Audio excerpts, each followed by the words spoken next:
I'm a thinker, observer, the baddest man you ever heard of.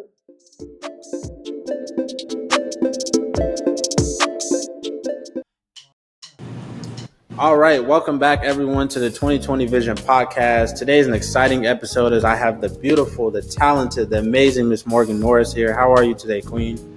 I'm doing great. How are you? Doing well. Thank you so much for hopping on this episode. I know that it is crucial for us as college students to hop on and talk about how we're feeling, our experiences, what we're going through. So this is very important to me, and I know it's important to those that are listening to get these kind of experiences day by day as they're going through their college career. So if you want to introduce yourself, and then we can get talking into the topic.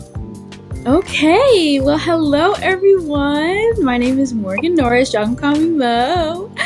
I am a journalist from Hampton University, and I also minor in cinema studies, and I am from ATL, the best city in the world. And yeah, happy to be here. Awesome. Thank you for coming on again. And I might have to disagree a little bit with that best city in the world, but I do love ATL. I do. As many of you all know, I'm from Richmond, Virginia, so we're not going to hit on my small city, but I love ATL more than anything. So thank you again for coming on. So folks, today the topic is going to be spiritual health / faith, and talking about going into what mindset that you have in your college career. Now, we've dived into this in the last couple of episodes, talking about mindset, talked about mental health, talked about spiritual awareness, but today we're going to be talking about spiritual wealth. So Morgan, I want to know, in your opinion, what does spiritual health exactly mean to you? How do you feel like you incorporate spiritual health into your everyday life? I mean, you're a very bright person. You're energetic. People see you every single day, bright smile, a lot of energy going on. So how do you feel like you incorporate that into your daily life? And how do you keep it consistent? Because it can be hard, going day to day, what you're doing in life and trying to just be passionate and energetic and always happy about it. So tell us a little bit about that. Well, first, I think spiritual health has to do with your center. Your center, your anchor, whatever is in the center of your life. That could be, for me, it's God. I love God. I love Jesus. That's Amen. My center. That's what. But for other people, it may be other things that they find that keeps them going, gives them a reason to live and a reason to keep going. So I feel like spiritual health is maintaining that center, keeping yourself on balance, because sometimes so many things clutter around that center, you can't even see what it is no more. You gotta, push the debris away and get back to your center.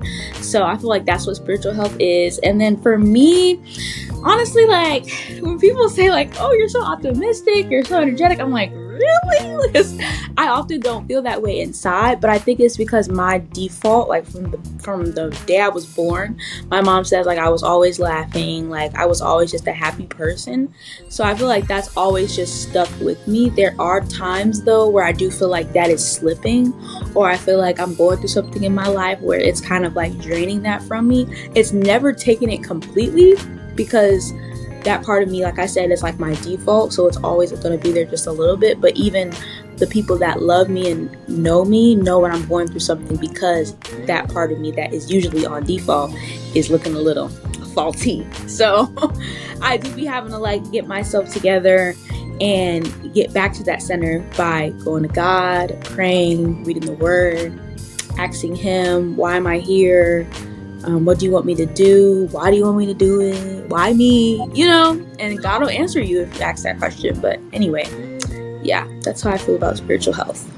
Yeah, absolutely. And I love what you said about having kind of like the default setting. I think that's important when you talk about how we navigate our college experience. I know a lot of folks in college, they have a default setting. That's kind of like, for most of you that don't know, that's the normal setting that you live your everyday life on. That's the exact lens that people see you through. And so for it to be exact, you have to kind of look through your default setting and say like, what things are consistent? What things am I not changing? What things are people trying to make me change? And I talked about this on a previous episode where I said like mindset is everything. And when you're talking about spiritual health, you have to also talk about your mindset. Is how are you allowing the world to see you, right? And I think perception, like a lot of people mentioned, is a big one on that. And I'm a big person on perception. Like I constantly am worried about like how the world sees me, because obviously that's, who we are as people. You constantly want to see, like, am I doing this right? Am I, doing this consistently? Am I doing life the right way? But I have to tell a lot of you that life is not lived in one way, right? We're all living life a different way. And I think that's important when you look at the demographics of who we are as people. We all have these different paths. We're all on these different course to go somewhere in our career. And so I love what you said about spiritual health being our center, because you really have to look in the center of who you are to figure out, like, what makes you, right? And so that's important for all my people who feel like they have a hard time figuring that out. And, you can include purpose with that too, because purpose is a big part of it.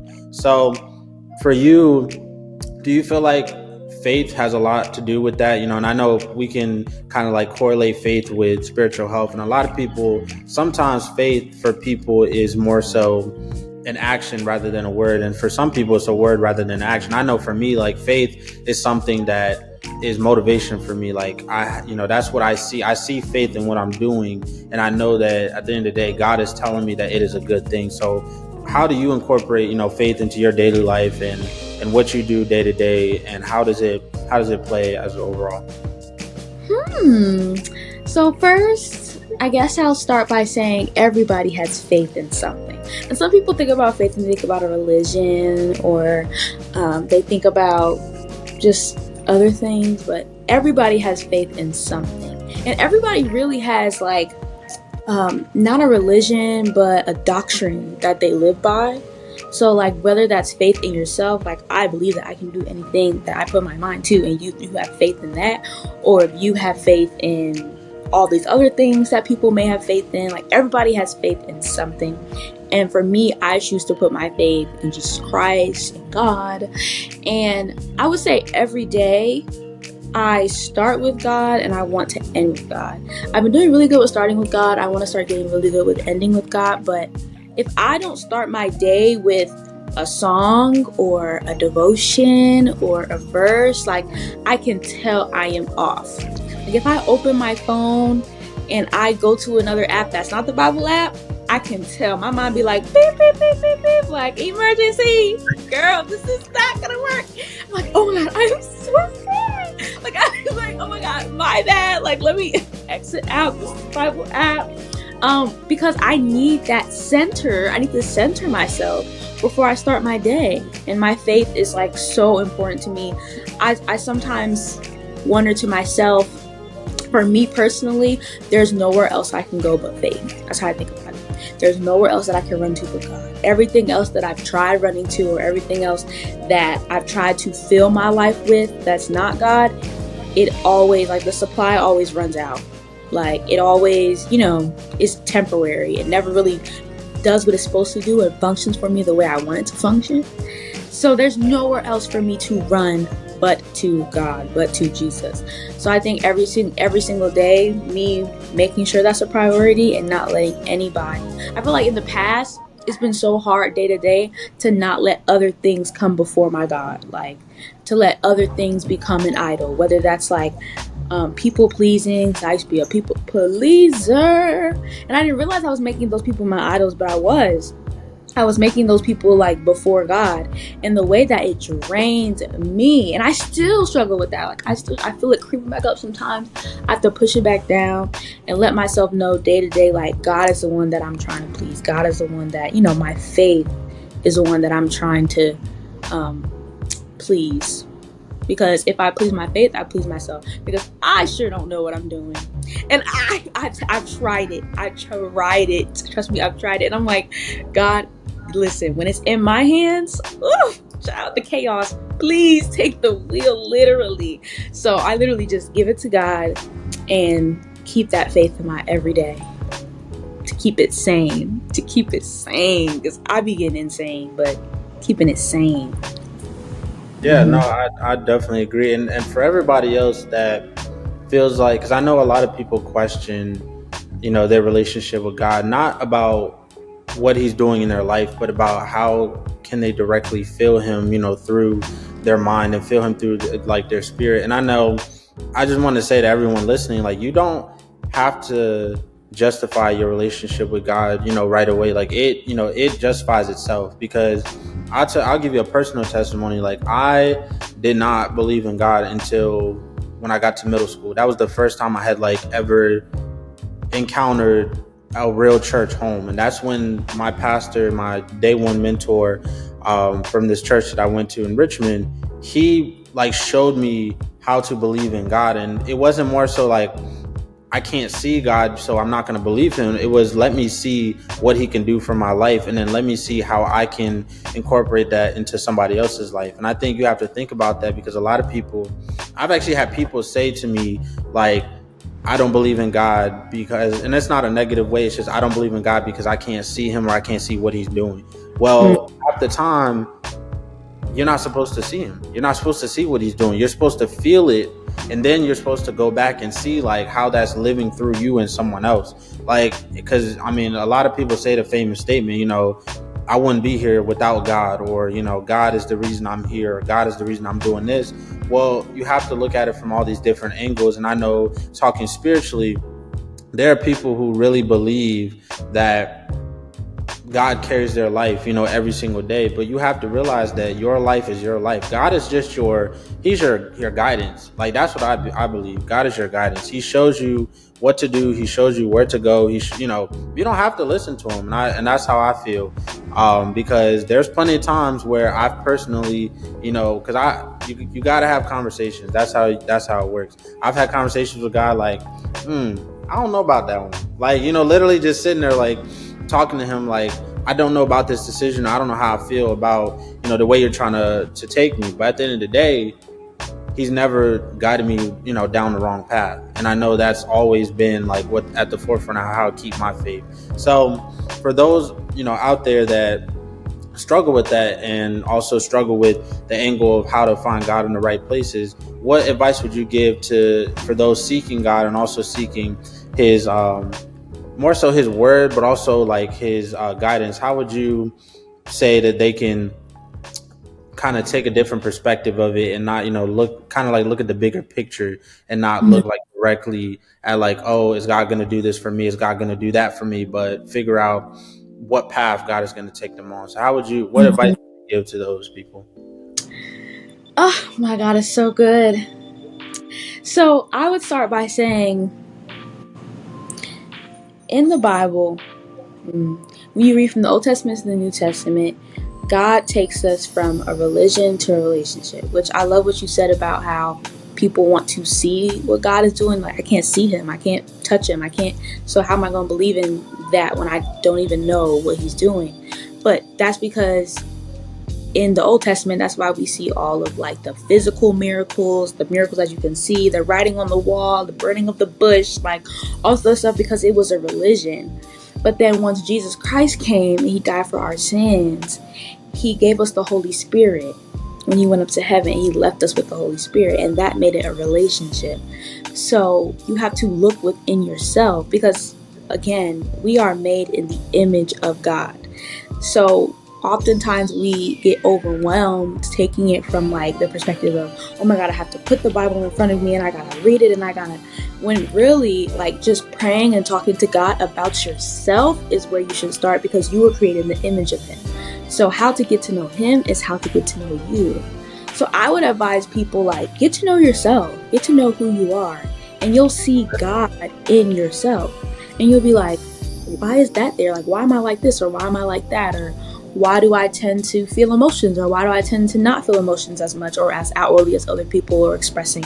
And then when you find the root of that, you'll understand like why God made me the way he did. I feel like really understanding yourself as a creation will then influence you to step into your adoption as a son or a daughter of Christ. Once you get to know like who God created, you'll know who you belong to. And I feel like sometimes people, or like the church, sometimes will twist it around and overwhelm a lot of unbelievers and make them feel like, you know, God is this like huge being that you're not worthy of, and you can't get to him, and you have to like really just, you know, drop everything and really focus on him. And it's true. I'm not saying like that's not true, but we have to remember like God made it a relationship instead of a religion for a reason. He made it that way so that we can be able to call Jesus our friend and our brother and call him our father, and have that relationship with him. Even like the relationship with your parents, a relationship between your mother and your father, it may not be what it's supposed to be, but think about the perfectness of what that's supposed to be. That's how you're supposed to be with God. You know what I'm saying? So being in relationship with him, I think, starts with getting to know yourself, because that's who created you. And then once you step into that sonship, and you get adopted by God, I think that's when you can start actually like feeling his love and feeling how much he loves you. Don't let the church or don't let other people overwhelm you and scare you away, because it's a relationship between two people. Just like you be arguing with your boo, like, why you letting your girls tell you this, that, and the third, when it's between me and you? Like, your girls telling you I'm cheating and I'm not cheating, like, this is between me and you, you know what I'm saying? Just like that, or just like a friendship, like, you let other people like mess up our friendship, divide us, It's just like with God. That's how God feels. He's like, how are you gonna be mad at grandma because she told you this, or be mad at this church you went to? But that's not me. The church is not me. The grandma is not me. I am God. You know what I'm saying? I am God. This is Jesus. This is the Holy Spirit. Like, take that first, and then start finding your church and your fellowship and all that is very fun. But I think starting at the foundation is what's really important. So I think I would give that advice. Oh yeah, that's very true. I think one of the biggest things that we have to realize as society is God is, and I say this all the time, God is gonna send you a sign when you need it. Like, that's really how I believe in my life. I mean, he sends me signs every day. And sometimes, I may see it, I may ignore it. Sometimes I may just completely like look past it. But at the end of the day, he's gonna send you a sign. And I think, me personally speaking for my life, like, he sent me so many signs that I've kind of already seen in my head, but he validated it when I knew to make that decision in my real life. And, that's why, as a personal testimony, like this summer, for most of you that know, like, I'm about to be a senior, and well, I technically am a senior, but I had to make that decision. Thank you. I had to make that decision when I got home and say, am I going to let everything that I had encountered, everything that I had been through, everything that I let into my life over the past 2 years while being in college, including COVID, like just everything I had let happen, am I going to let that affect me now? Or am I going to take God's sign to move and do better for my life? And I think that's what's so important, is because God gave me that sign a long time ago.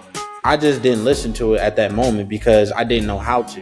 But when I got home for the summer, it was like, it was like a make it or break it. Like, this is your last sign to change your life for the better.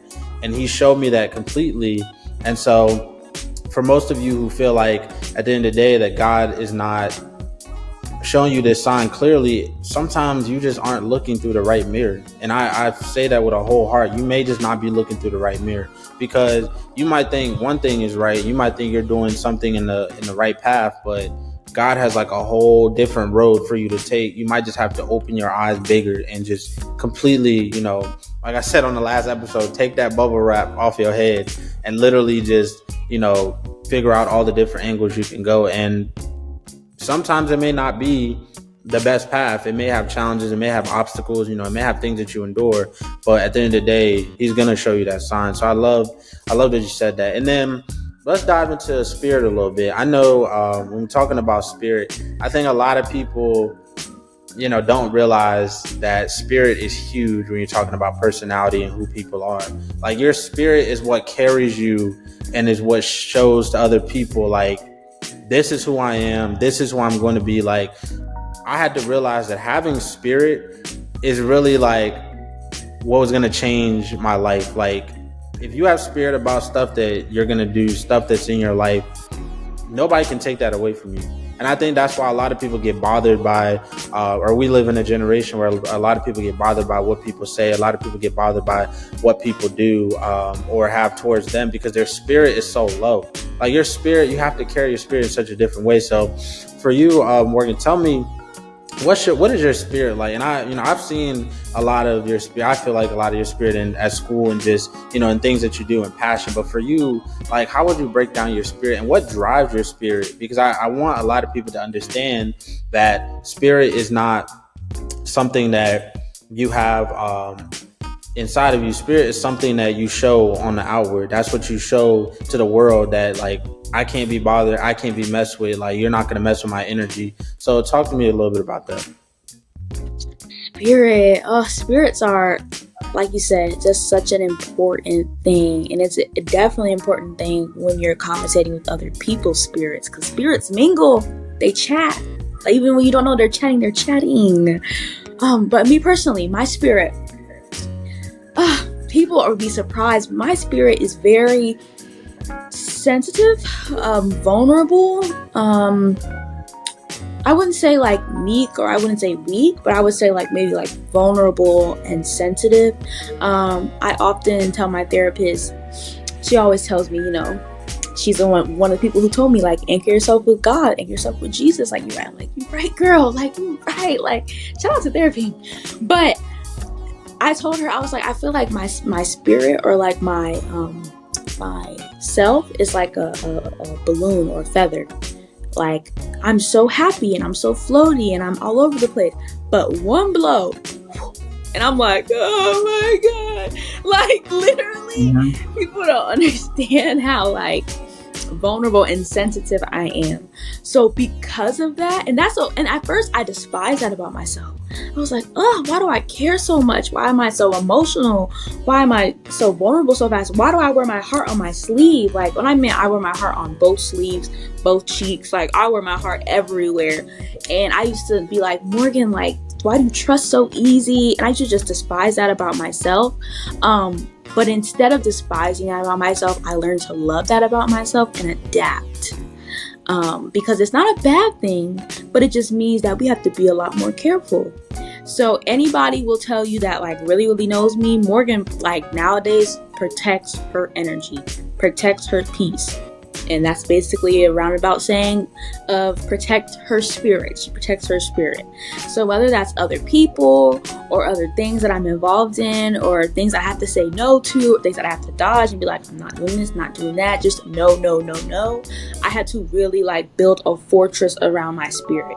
That doesn't mean that my spirit is necessarily, like, as strong as the fortress that I built, but I had to build that fortress because of who I am in my spirit. And I feel like a lot of people need to understand that about themselves. Like, don't hate who you are in the essence of your spirit. Don't hate that, love that, but then adapt to that in your life so that it won't be hard to preserve your spirit. And there was another part to your question. You said your spirit, and then you said something else. I was talking about I think it was like incorporating your spirit into, like, your daily life, but, like, more so, how do you like show that, to other people, not like physically, but more so mentally? Like, how does your spirit shine to other people? How do people perceive it, like, in your opinion? Oh, my motivation for my spirit to keep going. That was another thing too. God's will, that, like, he has me here for a reason. I feel like when I feel like my spirit is down and, like, really demotivated, and again, like, I get that, and I'm like, oh, I have to remind myself, like, okay, God, like, he put me here for a reason, for his will, because my will oftentimes does not feel like it's worth fighting for. To be honest, woo, Jesus, ain't that the truth? Sometimes it feels like my dreams, my ambitions, my purpose, my will, it feels like, what for? But then I look at God and what he has for me. I said, that is something worth living for. That is something worth fighting for. That is something worth giving up for his kingdom, for his will, for his, and that, for his glory. And that brings so much more happiness than pleasing myself, because trust me, I've tried it. I've tried pleasing myself. I've tried doing it. And whenever I please myself, it just depletes once again. It's like a roller coaster. I'm tired of that. I want to depend on something that is smooth and that is steady. So when it comes to other people and how I interact with them, I do need to work on that just a little bit, because like I said, I protect myself so much and preserve my spirit so much to the point where God is like, all right, like I do want some people to like come in your life, and like I do want you to bless some people and give just some, you know what I'm saying? So I would say I do have to work on that, but I would say I am so happy that so many people are blessed by my energy and my spirit when I'm around them. You know, I don't hold that back. I feel like I meet a lot of my friends and they're like, oh, like I loved and I'll never love again. Like my heart is cold. Like I will never do that again. Like at first I was open and then I blocked it up. Like you will never be able to, you know, my heart is hardened, you know, and my heart doesn't do that. Like to anybody that I'm with, I can't help but just give out my love, like give out my spirit. Like, yes, like I do keep an arm's length when it comes to like my vulnerability now, because of that fortune, but my vulnerability and my emotion is still there. You know, I can't take that completely away from myself. So I think when it comes to other people, I just keep giving love and keep pouring out and keep shining and not let people drain that to the point where it's no longer there. You know what I'm saying?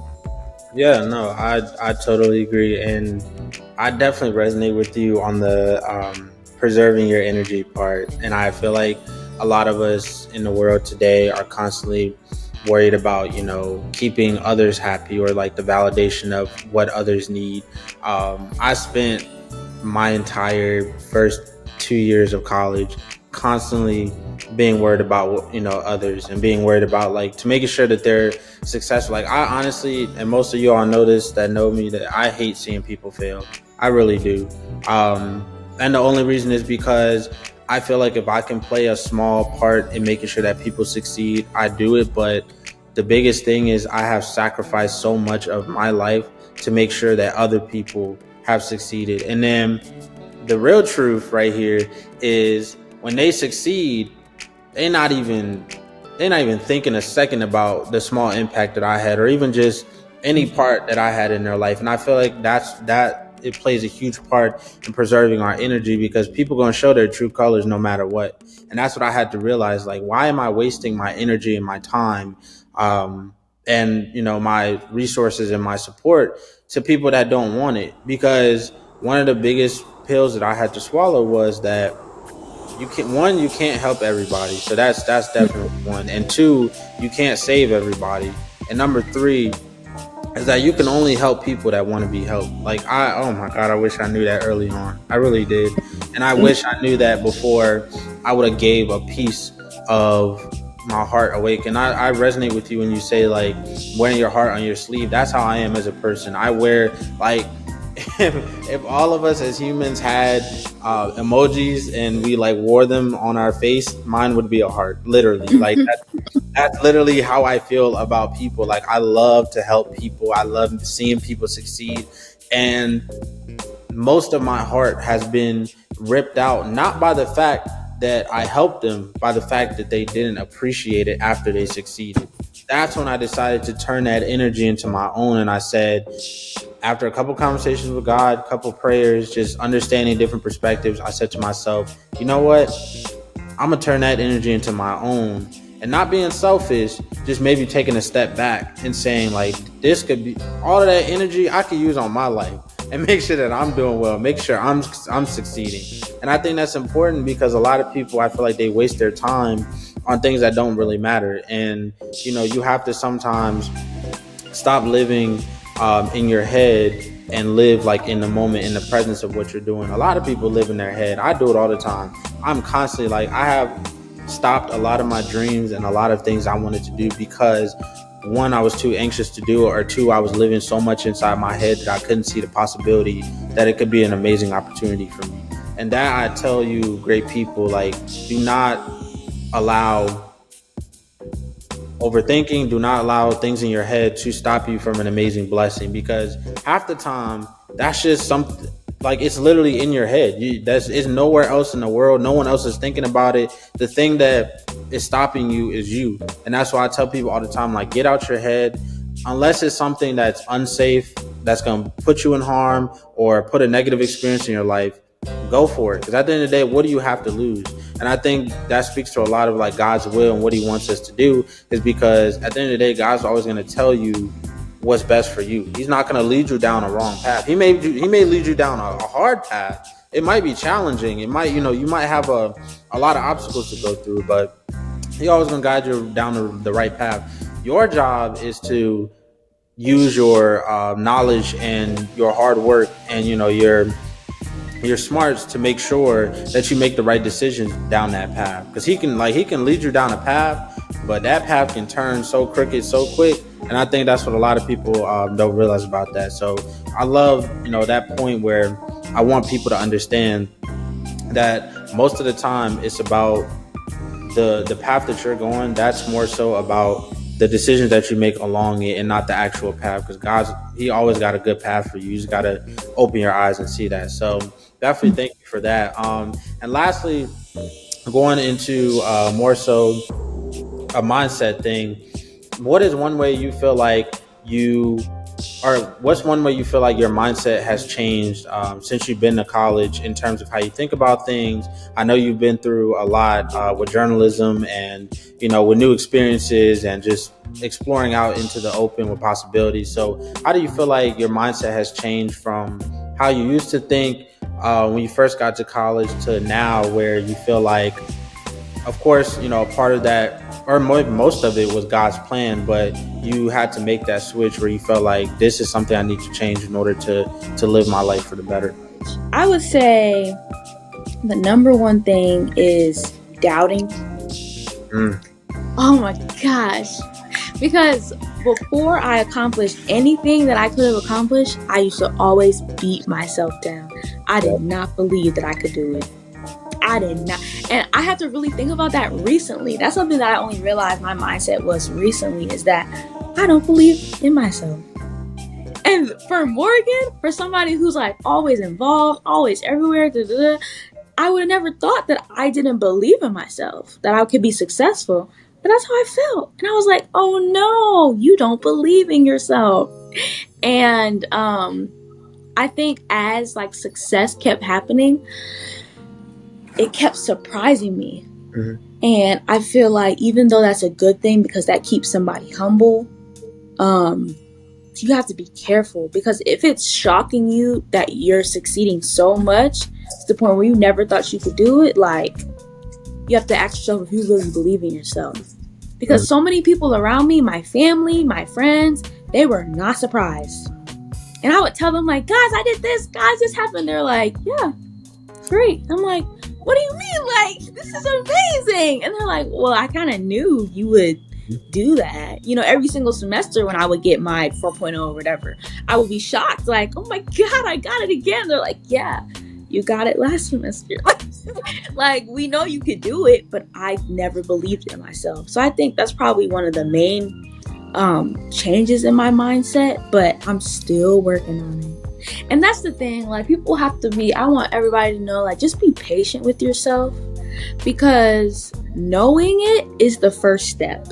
And sometimes you may never really master it. You may never work on it. This may be just something that I'm always going to have, is that, like, that self-doubt, that, like, self-not belief.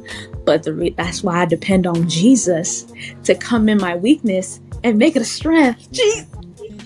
Woo! My God, it's so good. No, but really, when you know that about yourself, that's the goal. I feel like people want to fix themselves and fix their mindset and make that like, oh my God, I gotta fix it. But that's not gonna happen. Just knowing yourself and that self-discovery, like that self-journey of knowing who you are, is a lot.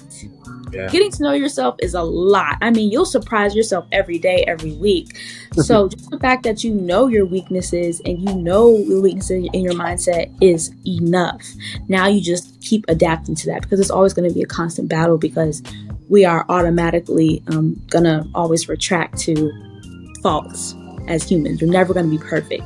So I feel like me personally, now I can't even really say that I believe in myself 100% that I could do it, but I will say that I will.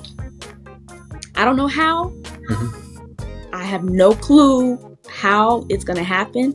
I don't know, if my abilities or my capacity can hold that right now, but I know it will. And I can only say that because of God. So that's one of the ways my mindset has changed. Yeah. And if we're being honest, I don't think anybody 100% believes in themselves. Like that's just not something that as a population of society, I just, that's something that's just not accurate, because it's not physically possible or mentally possible to 100% believe in yourself. Even if you think you are, you still have some kind of doubt, because you never know how something's going to work out. You don't know like what the outcome is going to be. People like myself have anxiety of, what's going to happen, or how something that they do is going to incorporate into either a success or a failure. And I think what you said about doubting is absolutely correct. Like if you doubt yourself, part of that sometimes is the lead to failure. And I don't mean like, doubting yourself 100%. I'm just saying like, just have a little faith that you can do it, but also know that nobody's perfect. It's not going to be a perfect outcome. And I think I had to realize that a lot going through college is I failed a lot. And I had to be okay with failing. That's really like one of the biggest, pills I had to swallow. Like I had to be okay with failing. It's so crazy. I used to look at failure as such a burden. I really did. My parents came from a lot of success, like in terms of their adult careers, and I grew up kind of like in that success. So when I looked at my own personal life and I failed, I was just like, I thought it was the end of the world, honestly. I was like, I can't come back from this. Like, I don't know what's gonna happen. Like, what is going on? Like, I was like, I might just have to leave the world and just never come back. Like, but no, I really started to change my mindset about that and said, failure is a part of the process. Like that is what makes you a better person. And that's what made me a better person. That's what makes you a better person. That's what makes all of us a better person, is that you have to be okay with failing, because failure is the first step to your growth. Like that's ultimately what's going to help you see what you need to change. And for me, that was seeing that I needed to step outside my comfort zone and actually listen to people to ensure that my success was set. I had I'm not gonna lie, I'll admit I had a real problem listening to people in college. Like felt like I knew what was best for a lot of different situations and things. And when I failed, like I said, end of the world mindset. And then when I changed that and said, you know what, let me see what I failed at. Let me break it down, see what parts I didn't do well. And then let me figure out how I'm going to go 50 times harder the next time. That way, if someone else has a similar issue about failing, I can help them see that there's different angles to figuring out how to grow from that lesson. So I definitely agree. And I think a lot of people should also give themselves some grace when it comes to this, because doubting yourself is not a bad thing at all. A lot of people do it. It's, one of the biggest natures of being human. You doubt yourself all the time. I doubted myself when I started this podcast. Honestly, I did not think that it was going to get to the level that it's at, because I've never done it before. We do stuff every day that we've never done before. And I think sometimes that scares people into kind of like backing away from it, doubting themselves and saying like, I don't know if this is for me. I don't know, how this is. Just try. That's all I say. Just try. Because at the end of the day, that could be either the best opportunity or one of the best opportunities that you could ever get into. And if you back out of it and doubt yourself, you might miss out on a life-changing opportunity that's going to help you grow even more. Like that might give you a bigger scale to grow on. So I definitely would say that for that perspective. But so going towards the end, how do you feel like the mindset that you are now, how do you feel that's going to carry in the next, 5 to 10 years of your life? Do you feel like your mindset, because now we're older, now we're getting to bigger stages of our lives, we're exploring different post-college decisions and jobs and opportunities. How do you feel like your mindset is going to, and I like when you said the word adapt, how do you feel like it's going to adapt over time? Or do you feel like you're going to, like you said, put it in God's hands and, trust that path that he sets out for you? Well, I would say that I can't 100. Well, I don't want to say 100%. I can always 100% put my faith in God, but like you said previously, a couple questions back, that path is always going to be there. But if you keep having or not wanting to grow or not wanting to, be better, that path can become so crooked. So I gotta do some work too. I can't just be like, God's gonna do it all, and God's like, you gotta improve too now, because it's not gonna get easier if you don't improve.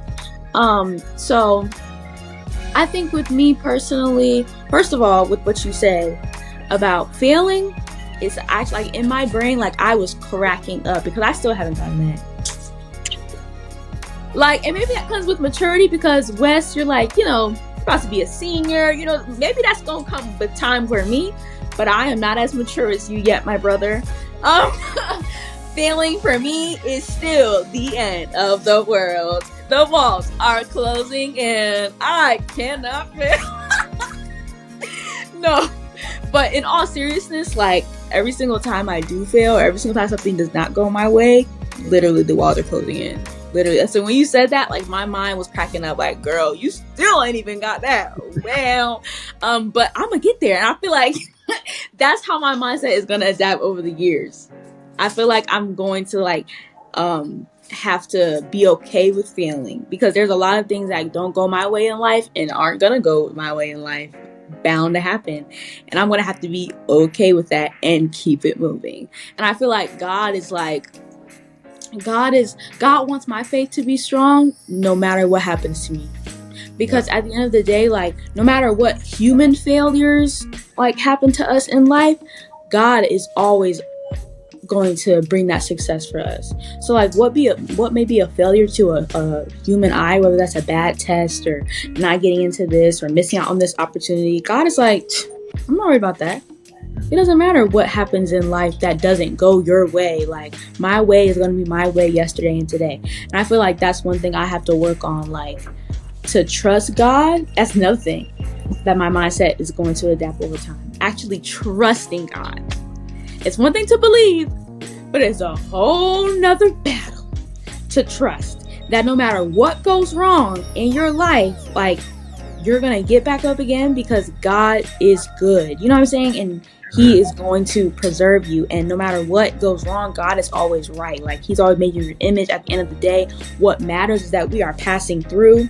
We are passing through human life, and we are not even living for this world. We are living for the eternity. You know what I'm saying? And sorry, I always have to bring everything back to Jesus. But that's one thing that I am working on. So I feel like over time, my mindset is going to adapt in the sense where I'm going to actually have to trust God. And instead of being I have to actually be Mm-hmm. And that doesn't mean I have to be strong, because I feel like that's the mindset I used to have, which got me nowhere. Used to despise how sensitive and, like I said, how vulnerable I got. I'm always going to be that. I'm always going to be a softie. I'm always going to have my heart on my sleeve. It's just that my heart will stay pure. My heart will have longevity.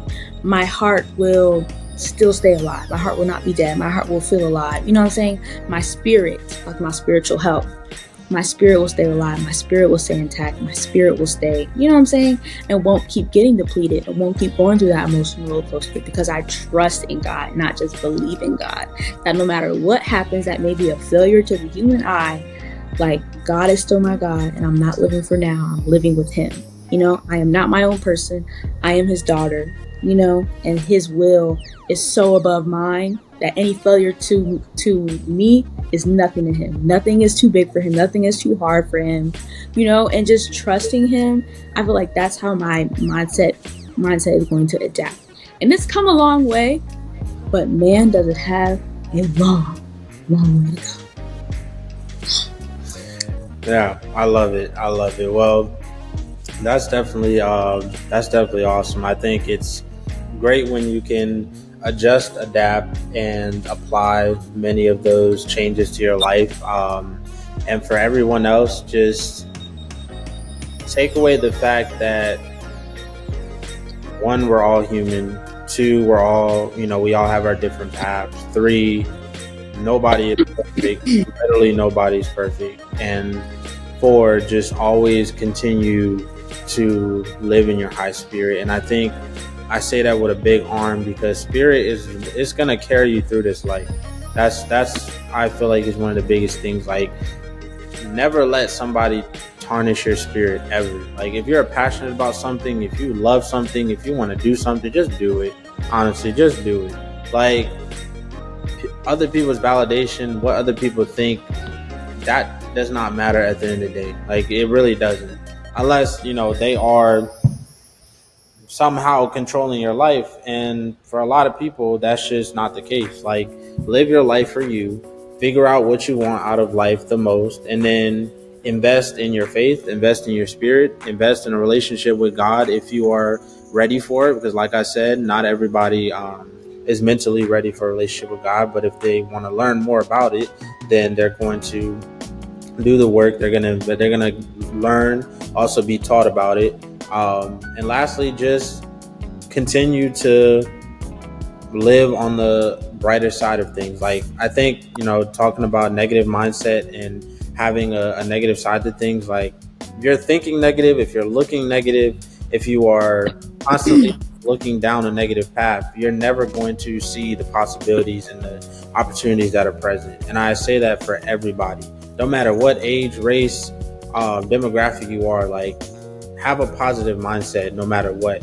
And it's okay to have your days. Everybody has their days. Like, you're not going to be happy every single day. That's just not how life works. But protect and preserve your energy also, because I think that also plays into how you live your life day to day. Don't let people ruin your energy, and don't buy into the stuff that can ruin your energy. I think that's a lot of people buy into it. You know what I'm saying? Like, a lot of people really just dig into the energy that's negative. And I'm like, you have a choice. Like, just let it go. Walk away from that. Do not allow it to mess you up. Don't mess up the good path and the good goals that you're on, and the work that you put in. Because if you do, it's almost like letting the devil in. That's literally it. If you think about it from a spiritual standpoint, do not let the devil in. Block him out, so that way you can constantly live in your blessings and prosperity. So, but thank you so much, Morgan, for jumping on this episode. I definitely enjoyed talking about this, because it's something that I constantly think about, but I sometimes have a hard time understanding because it's only my perspective. And I love getting other people's perspective about it. And I know that good energy comes from talking about how you're feeling and who you are as a person and how you are perceived to see by the world. So thank you again. If you have any last minute things you want to add or say to the people, the floor is yours. Thank you so much for inviting me. This has been a great little chat, great little time to converse. I really had a great time discussing something that's so important that people are not talking about. I'm not talking about it. And speaking of that, I would say my last words are not just for, I feel like this is to Hampton University, to HBCUs, to college students, but also just for everyone, please take care of yourselves. Please take care of yourself. Getting no sleep is not cute. Just infusing yourself with all of these things that are not good for your body is not cute. It's not. And wearing your body and your spirit down to somehow get stronger, not cute. It doesn't work. No. And I really want to say that. It does not work. And I feel like even as Black people, sometimes we think we have to really break ourselves down because the world's gonna do it, so we're gonna do it before the world do. I'm gonna tell you this because the world gonna tell you that. I'm just telling you now. I'm breaking you down first, so the world gonna, so that we get out to the real world, you won't be surprised if they break you down. Where did that come from? I don't know, but we need to stop. It should just be about love, about uplifting each other, good hugs, crying it out, emotion, just beauty, positivity, getting your rest, drinking a lot of water, vegetables and fruits. It is so important to take care of yourself, and then furthermore, protect yourself, y'all.